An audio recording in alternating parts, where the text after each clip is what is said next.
মুছলপুৰত কি ঘটিছে হঠাৎ নিৰুদ্দেশ হল একে ঘৰৰে দুই বুৱাৰী দুই ভাতৃক এৰি কোট হেৰাল জাজুৱলী ৰাজ্যত পুনৰ সংঘটিত হৈছে বুৱাৰী নিৰুদ্দেশৰ ঘটনা বাক্সা জিলাৰ বৰাদলত একেখন ঘৰৰে দুই বুৱাৰীৰ নিৰুদ্দেশৰ ঘটনাই এতিয়া চাঞ্চল্যৰ সৃষ্টি কৰিছে অঞ্চলজুৰি খবৰ অনুসৰি 14 নৱেম্বৰৰ দিনা বাক্সা জিলাৰ বৰাদলৰ প্ৰতিমা বড়ো আৰু মীনা গোৱালাই ঘৰৰ পৰা ওলাই যায় ইফালে প্ৰতিমা বড়োই বিলপাৰ গাঁৱৰ নিজৰ পিতৃ-মাতৃৰ গৃহত 4 বছৰীয়া একমাত্ৰ সন্তানটোক এৰি থৈ গুচি যোৱাৰ লগতে মীনা গোৱালাই নিজৰ 7মহীয়া সন্তানটোক লগত লৈ যায় আৰু এনেদৰে একেখন ঘৰৰ পৰা দুগৰাকী বুৱাৰী নিৰুদ্দেশ হোৱাত এতিয়া চাঞ্চল্যৰ সৃষ্টি হৈছে সমগ্ৰ অঞ্চলজুৰি এটা নিজৰ সন্তান আৰু পত্নীক বিচাৰি শোকত ভাঙি পৰিছে দুই ভাতৃ তথা দুই স্বামী প্ৰতিমা বড়ো ঘটনাটো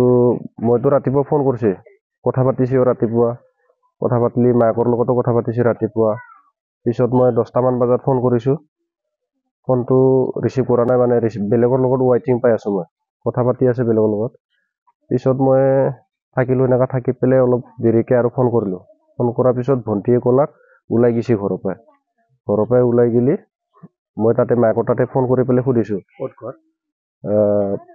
দুমনি গোলাগাঁও বিলপাৰা তাৰপিছততো মই তাতে ফোন কৰলাক নাই যোৱা নাই বুলি কৈছে পিছত আৰু মই 1 ঘণ্টামান পিছত কল কৰি পেলাই সুধিছোঁ তাক সুধিলি মোৰ ছোৱালীটো তাতে থৈ পেলাই এৰি পেলাই গুচি গৈছে সিহঁতৰ ঘৰৰ পৰা ছোৱালীটো এৰি থৈ তোমাৰ পত্নী গুচি গৈছে হয় তাতে গম পোৱা নাই ক'ত গৈছে এতিয়ালৈকে গম পোৱা নাই মোবাইলটো ছুইচ অফ কৰি থৈছে কিবা কাজিয়া লাগিছিল নেকি তোমাৰ লগত কাজিয়াটো একো কাজিয়া লগা নাই কিহৰ কাৰণে যোৱা বুলি ভাবিছা তুমি মইতো এইটো সন্দেহ আৰু মোবাইলৰ লগত কথা পাতি পেলাই কাৰোবাৰ লগত লিংক কৰি পেলাই গৈছে বেলেগৰ লগত সম্পৰ্ক বেলেগৰ লগত আগতেও কিবা আগতেও মই গহপুৰৰ পৰা তাক এনেকৈ ধৰি পেলাই লৈ আহিছোঁ গহপুৰত বেলেগৰ লগত গৈছিল মানে তোমাৰ সন্তানটো কিমান বয়স মোৰ 4 বছৰ হৈছে এতিয়া 4 বছৰ সন্তানটো এৰি থৈ গৈছে এৰি থৈ পেলাই গুচি গৈছে মানে কিবা কি ক'বা কোৱাটো এতিয়া বিচাৰিছোঁ য'তে থাকক তাক মানে বিচাৰিমেই আৰু আহিব লাগিব তোমাৰ আহিব লাগিব এতিয়া য'তে থাকক তাক বিচাৰিম এতিয়া সন্তানটোৱে মাকক বিচাৰি কান্দি আছে ৰাতি কান্দে কেতিয়াবা একদিন সিদিনা যোৱা দিনাখনত বিচাৰি পেলাই ৰাতিত কান্দিছে মই কামত যাব পৰা নাই সিদিনাখনতো মই ঘৰত নাছিলে মই নগাঁৱত কাম কৰোঁ ৰাতি 10টা বজাত ঘৰত আহি পাইছোঁ মই যোনদিনাখন ওলাই গৈছে আহি পেলাই মই মোৰ ছোৱালীটো লৈ আহিলোঁ মই মাকৰ ঘৰৰ পৰা আৰক্ষীক জনোৱা হৈছে নেকি ঘটনাটো আৰক্ষীক মই কালি আমাৰ বাগানপাৰা থানাত জনাইছিলোঁ পিছত আৰক্ষী থানাই কৈছে যে চিমলা আউটপোষ্টত দিবা দিছে মানে কেছটো তাতে এজাহাৰটো দিবা দিছে মই আজি দিবা যাম তাতে চিমলা থানাত তাক আহিবা লাগে থাকে নাথাকে এইটো পিছৰ কথা মোৰ লগত কিন্তু আহিবা লাগে তাক মই বিচাৰিম এইটোৱে আৰু বিক্ৰম বড়ো মীনা গোৱালা আছিলে মাইকীৰ নামটো কি হৈছে ঘটনাটো মই ধান কাটি আছিলোঁ পথাৰত মানে চাহ দিবা গ'ল আৰু দুপৰীয়া টাইমত চাহ দি কিনে আহিলে আৰু ঘৰত আহি কিনে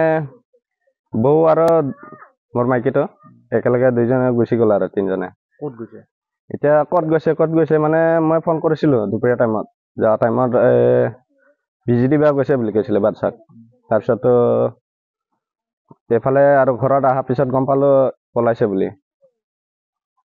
এতিয়া খবৰ পোৱা নাই এতিয়ালৈকে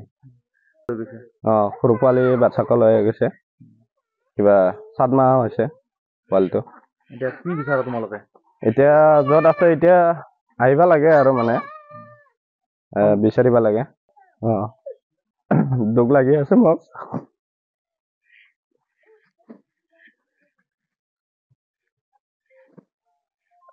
য'ত হ'লে আহিব লাগে আৰু থাকিলে ঘূৰি অহাটো বিচাৰা তোমালোকে কিয় গুচি গৈছে বুলি ভাবিছা এতিয়াতো ক'ব নোৱাৰো মই কিয় বা গুচি গৈছে কাজিয়া হৈছিল নেকি কাজিয়া হোৱা নাই